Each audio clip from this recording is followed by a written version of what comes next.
Friends welcome to my YouTube channel. तो आज आम बनवा चूना माछ आंब दे सोरिष बेसर। से प्रथम जहाँ जहाँ इनग्रेडिएंट दरकार मुझे सब देखी जमी कटा पिज आंब छुई आलू ये सब दरकार आ सब मेन इंपोर्टाट है आमर चूना माछ। तो प्रथम चूना माछ को आम लुण हल्दी गोले देखे चूना माछ सब भजा हो सारी। तो सही सेम तेल पंच फुटण दबा आउ पिज आ कंचा लंका आड करवा। पिज गोल्डन ब्राउन हो सारापर से आलू सब को छोट छोट क्यूब साइज काटिक पकेबा। तो जेहेतु चूना माछ तरकारी तो आलूटा छोट साइज पकई पारे जब आप बड़ साइज पसंद बड़ साइज आड करेंगे।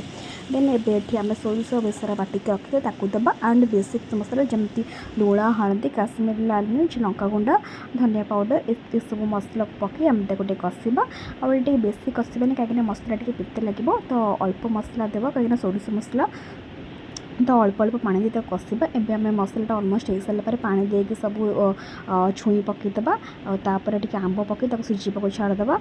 एवं लास्ट को आम चूना माछ पकई आपर टे सोरिष तेल आम देदेवा ताकू 5-10 मिनट फुटेदेवा। फुटेदेला आम रेडी हो चूना माछ आंब दे सोरिष बेसर। तो वीडियो केमती लगे कमेंट माध्यम जनइबे।